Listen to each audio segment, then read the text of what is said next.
দেশি পুঁটির মাছ ছিপ দিয়ে মারার মজার একটি ঘটনা অবশ্যই দেখার অনুরোধ রইল সবাইকে।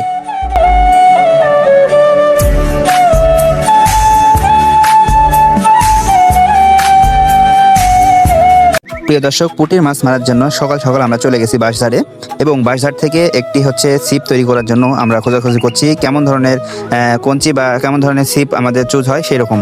তো অবশ্যই কেটে ফেলেছি, দেখতে পাচ্ছেন এটা দিয়েই তৈরি হবে আমাদের পুঁটি মারার ছিপ। অবশ্যই সঙ্গেই থাকুন, দেখাবো কিভাবে সেই ছিপ তৈরি করি।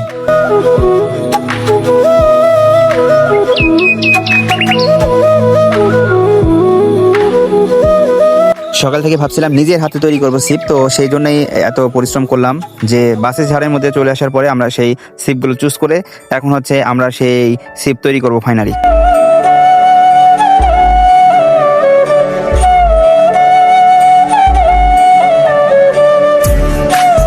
অবশেষে পছন্দের একটি ছিপ পেয়ে গেছি, এটি দিয়ে আমরা কাজ চালাবো। সেই কারণে পুঁটি মারা ছিপ বলে এত ছোট এবং চিকন, কারণ সেটি অনেক ভালো হবে।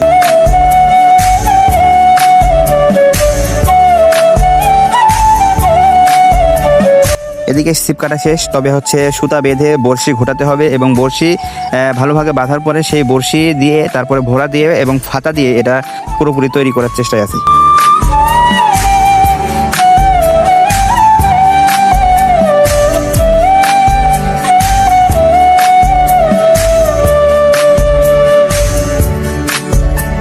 ফাইনালি আমাদের ছিপ রেডি, এখন মাছ মেরে দেখবো আসলে ছিপটি কেমন হয়েছে এবং মাছ ওঠে কিনা। প্রথমে চান্স নিলাম, প্রথম ছিপ বানানোর পরে শুরু করলাম, এবং দেখা যাক কি হয়।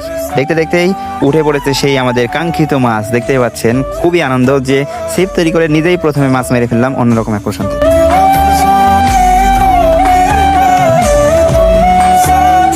তারা কখনো গ্রামে এরকম দেশি টাটকা পুঁটির মাছ মেরেছেন, অবশ্যই জানাবেন কমেন্টে। অনুরোধ রইল সবাই আমার চ্যানেলটি সাবস্ক্রাইব এবং ফলো দিয়ে পাশে থাকবেন।